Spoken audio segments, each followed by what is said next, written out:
Hello friends, welcome to my YouTube channel Bhagyashree study point. स्वागत है आपका मेरे चैनल में। तो फ्रेंड्स, आज की इस वीडियो में हम डिस्कस करने वाले हैं भारत की पंचवर्षीय योजनाएं, 5 ईयर प्लान्स ऑफ इंडिया। काफ़ी ज़्यादा इंपॉर्टेंट टॉपिक होने वाला है फ्रेंड्स आपके एग्जाम पॉइंट ऑफ व्यू से। अगर आप किसी भी कम्पिटिटिव एग्जाम की तैयारी कर रहे हो तो ये इस टॉपिक से रिलेटेड क्वेश्चन आपको एग्जाम में देखने को जरूर मिलेंगे। तो हम आज डिटेल में समझेंगे फ्रेंड्स, ठीक है, कौन कौन सी पंचवर्षीय योजनाएं हैं और फिर उसके साथ साथ उसके इम्पोर्टेंट क्वेश्चंस भी करेंगे। तो चलिए फ्रेंड्स, वीडियो को स्टार्ट करते हैं। तो देश के आर्थिक और सामाजिक विकास के लिए भारत सरकार द्वारा हर 5 साल में पंचवर्षीय योजनाएं शुरू की जाती है। ये योजनाएं देश के विकास के लिए एकीकृत और केंद्रीकृत राष्ट्रीय कार्यक्रम है। 1947 से 2017 तक भारतीय अर्थव्यवस्था की योजना इसी तरह बनाई गई। इसे योजना आयोग 1951 से 2014 और नीति आयोग है 2015 से 2017 द्वारा तैयार और कार्यान्वित किया गया है। योजना आयोग का अध्यक्ष जो है वो प्रधानमंत्री होता था और इसका एक उपाध्यक्ष भी होता था जिसका पद कैबिनेट मंत्री के बराबर होता था। मोंटेक सिंह अहलूवालिया आयोग के अंतिम उपाध्यक्ष थे। कौन? मोंटेक सिंह अहलूवालिया, जिन्होंने 26 मई 2014 को इस्तीफा दे दिया था। 12वीं पंचवर्षीय योजना मार्च 2017 में समाप्त हुई। राज्यों को संशोधन आवंटन को अधिक पारदर्शी और न्याय संगत बनाने के लिए 1969 में गॉडगिल फॉर्मूला अपनाया गया था। इसके बाद राज्यों की योजनाओं के लिए केंद्रीय सहायता इसी फॉर्मूले से निर्धारित की गई। 2014 में नई सरकार ने योजना आयोग को भंग कर दिया और इसकी जगह नीति आयोग, भारत को बदलने के लिए राष्ट्रीय संस्थान की स्थापना की। 5 वर्षीय योजनाएं सोवियत संघ से प्रेरित थी, जहां जोसेफ स्टॉलिन ने 1928 में पहली पंचवर्षीय योजना जो है वो शुरू की थी। भारत ने तत्कालीन प्रधानमंत्री जवाहरलाल नेहरू के समाजवादी दृष्टिकोण से प्रेरित होकर 1951 में अपनी पहली पंचवर्षीय योजना को शुरू किया था। पहली योजना ने कृषि उत्पादन को बढ़ावा दिया और औद्योगिकीकरण की नींव रखी। इसमें सार्वजनिक और निजी क्षेत्रों को महत्वपूर्ण भूमिका दी गई। तो पहली पंचवर्षीय योजना 1951 से 1956 तक। पहली योजना का मुख्य उद्देश्य क्या है? देश के विभाजन और द्वितीय विश्व युद्ध के बाद के प्रभावों से निपटना था। इसमें कृषि, उद्योग और सामाजिक सेवाओं के विकास पर जोर दिया गया। इस योजना के तहत भारत में कई सिंचाई परियोजनाएं शुरू की गई और भाखड़ा, हीराकुंड और दामोदर घाटियों में बांध भी बनाए गए। पहली योजना के दौरान भारत ने 3.6% की विकास दर हासिल की, जो लक्ष्य 2.1% से अधिक थी।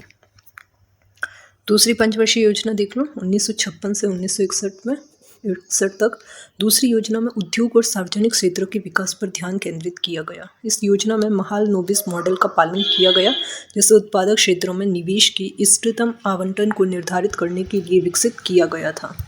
भिलाई, दुर्गापुर और राउरकेला में इस्पात संयंत्र स्थापित किए गए। इस योजना के दौरान देश में कई शोध संस्थान भी स्थापित किए गए।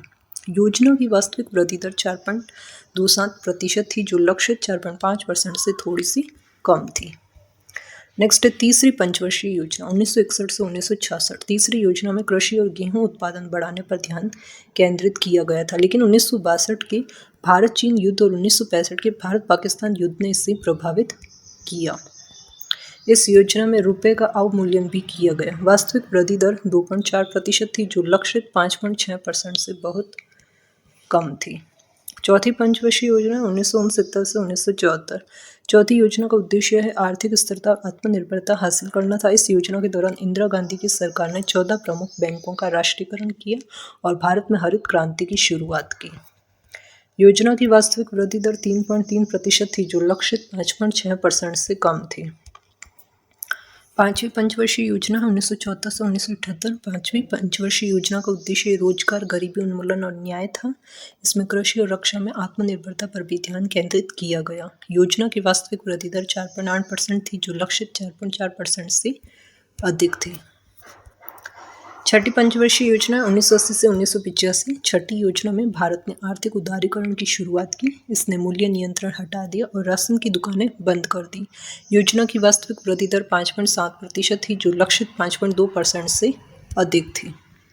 सातवीं योजना है 1985 से 1990 तक। सातवीं योजना का उद्देश्य है सामाजिक न्याय के माध्यम से आर्थिक उत्पादकता बढ़ाना और रोजगार को पैदा करना था। भारत ने इस योजना के तहत 6.01% की वृद्धि दर हासिल की, जो लक्ष्य 5% से अधिक थी। वार्षिक योजनाएं हैं 1990 से 1992।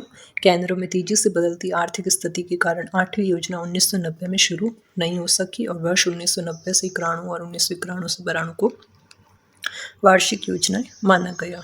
8वीं योजना 1992 से 1997 की अवधि के लिए तैयार की गई।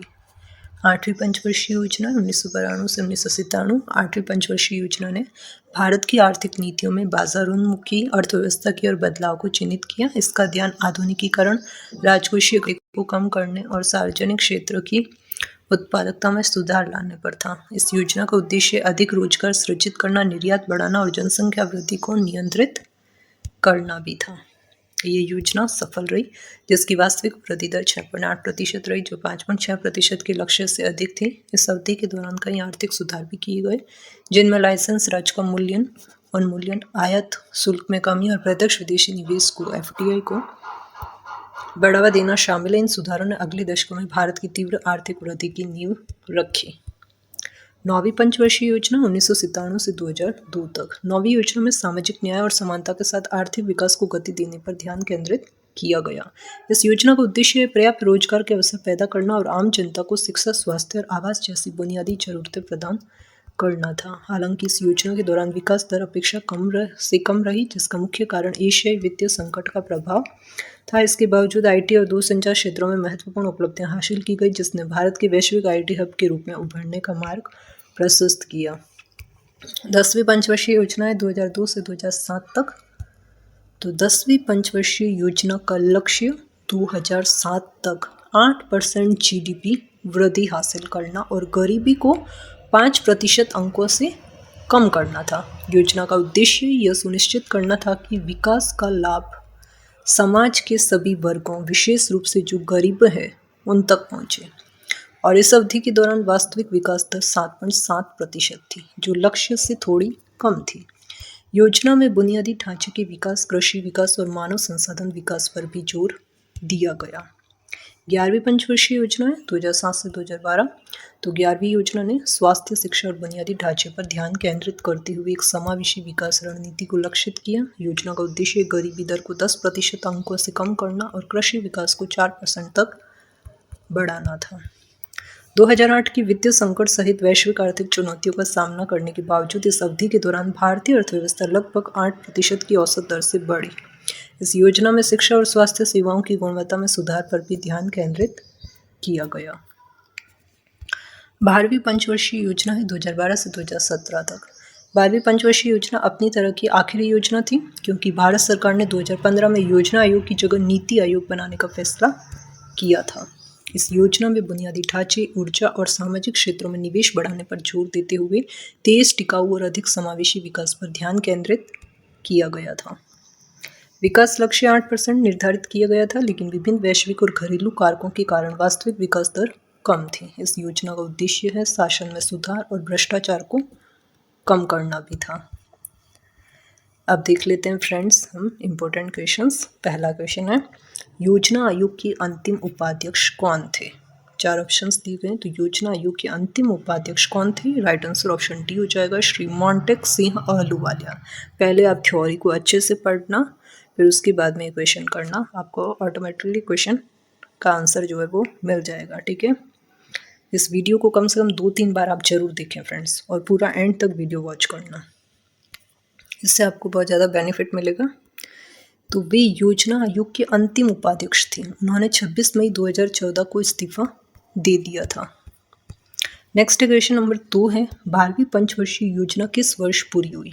12वीं पंचवर्षीय योजना, राइट आंसर ऑप्शन सी 2017। 2012 से 2017 तक थी 12वीं पंचवर्षीय योजना। ठीक है, तो 12वीं पंचवर्षीय योजना मार्च 2017 में पूरी हुई। नेक्स्ट क्वेश्चन नंबर 3 है, 2014 में योजना आयोग के स्थान पर क्या लाया गया? तो योजना आयोग के स्थान पर क्या लाया गया था? Right answer option A NITI Aayog. किसकी सरकार थी? PM मोदी जी की। ठीक है, मोदी आए थे 2014 में, PM बने थे। तो योजना आयोग के स्थान पर नीति आयोग लाया गया। तो नीति आयोग एक सरकारी थिंक टैंक है, जिसे 2014 में मोदी सरकार के चुनाव के बाद स्थापित किया गया था। उन्होंने चुनाव के बाद योजना आयोग को भंग कर दिया था। ठीक है, नेक्स्ट क्वेश्चन नंबर 4 है नीति आयोग का क्या अर्थ है। अच्छा, नीति आयोग का अर्थ क्या है? राइट आंसर ऑप्शन बी हो जाएगा राष्ट्रीय भारत परिवर्तन संस्थान, नीति NITI, national India transformation institute, राष्ट्रीय भारत परिवर्तन संस्थान। नेक्स्ट क्वेश्चन नंबर 5 है प्रथम पंचवर्षीय योजना का क्रियान्वयन किसने किया? पहली पंचवर्षीय योजना जो थी उसका क्रियान्वयन किया। राइट आंसर ऑप्शन डी हो जाएगा जोसेफ स्टॉलिन ने। नेक्स्ट क्वेश्चन नंबर 6 है पहली पंचवर्षीय योजना कब लागू की गई थी? राइट आंसर इस ऑप्शन हो जाएगा 1928 में। तो पहली पंचवर्षीय योजना 1928 में सोवियत संघ में जोसेफ स्टॉलिन द्वारा लागू की गई थी। नेक्स्ट क्वेश्चन नंबर 7 है भारत में प्रथम पंचवर्षीय योजना किसने लागू की? तो किसने लागू की भारत में? राइट आंसर इस ऑप्शन सी हो जाएगा जवाहरलाल नेहरू ने। तो जवाहरलाल नेहरू ने 1951 में भारत की पहली पंचवर्षीय योजना लागू की। नेक्स्ट क्वेश्चन नंबर 8 है प्रथम पंचवर्षीय योजना का फोकस क्या था? तो प्रथम पंचवर्षीय योजना जो था उसका फोकस था, राइट आंसर इस ऑप्शन सी हो जाएगा कृषि क्षेत्र का विकास। Sorry, right answer option B हो जाएगा प्राथमिक क्षेत्र का विकास। ठीक है, प्राथमिक में कृषि भी, सेवा भी, ये सब आ जाएंगे। ठीक है, नेक्स्ट क्वेश्चन नंबर 9 है प्रथम पंचवर्षीय योजना में किस आर्थिक मॉडल का अनुसरण किया गया? तो प्रथम पंचवर्षीय योजना में राइट आंसर इस ऑप्शन सी हो जाएगा हैरोल्ड डोमर मॉडल का अनुसरण जो है वो किया गया। नेक्स्ट क्वेश्चन नंबर 10 से प्रथम पंचवर्षीय योजना का आदर्श वाक्य क्या था? राइट आंसर हो जाएगा ऑप्शन डी कृषि का विकास। तो आदर्श वाक्य आपको याद रखना है, क्या था? कृषि का विकास। नेक्स्ट क्वेश्चन नंबर 11 है प्रथम पंचवर्षीय योजना का उद्देश्य क्या था? तो प्रथम पंचवर्षीय योजना का उद्देश्य ये सभी थे, विभाजन के बाद देश का पुनर्निर्माण हो, उद्योग और कृषि को बढ़ावा मिले और सस्ती स्वास्थ्य सेवा और शिक्षा मिले। नेक्स्ट क्वेश्चन नंबर 12 है निम्नलिखित में से कौन सी सिंचाई परियोजनाएं प्रथम पंचवर्षीय योजना के दौरान शुरू की गई थी? तो राइट आंसर हो जाएगा ऑप्शन ए भाखड़ा। सारे क्वेश्चन इंपॉर्टेंट है फ्रेंड्स, याद रखें आप। नेक्स्ट क्वेश्चन नंबर 13 है प्रथम पंचवर्षीय योजना के दौरान कौन सा शैक्षणिक संस्थान जो है वो स्थापित किया गया था? राइट आंसर हो जाएगा ऑप्शन बी भारतीय प्रौद्योगिकी संस्थान। तो 1956 में पहली पंचवर्षीय योजना के अंत में प्रमुख तकनीकी संस्थानों के रूप में 5 भारतीय प्रौद्योगिकी संस्थान जो है वो स्थापित किए गए। नेक्स्ट क्वेश्चन नंबर 14 है प्रथम पंचवर्षीय योजना में उच्च शिक्षा का कौन सा वैधानिक निकाय स्थापित किया गया था? राइट आंसर इस ऑप्शन हो जाएगा विश्वविद्यालय अनुदान आयोग UGC। ठीक है, तो UGC भारत में उच्च शिक्षा के क्षेत्र में वित्त पोषण संबंधी उपायों का ध्यान रखता है और उसे मजबूत बनाता है। नेक्स्ट क्वेश्चन नंबर 15 है दूसरी पंचवर्षीय योजना का फोकस जो है वो क्या था? तो दूसरी पंचवर्षीय योजना का फोकस था, राइट आंसर इस ऑप्शन सी हो जाएगा सार्वजनिक क्षेत्र। दूसरी पंचवर्षीय योजना का मुख्य ध्यान सार्वजनिक क्षेत्र पर था। इसमें देश में तेजी से औद्योगिकीकरण लाने की योजना थी। नेक्स्ट क्वेश्चन नंबर 16 है दूसरी पंचवर्षीय योजना में कौन सा आर्थिक मॉडल को अपनाया गया? तो दूसरी पंचवर्षीय योजना में राइट आंसर इस ऑप्शन डी हो जाएगा महालनोबिस मॉडल को अपनाया गया।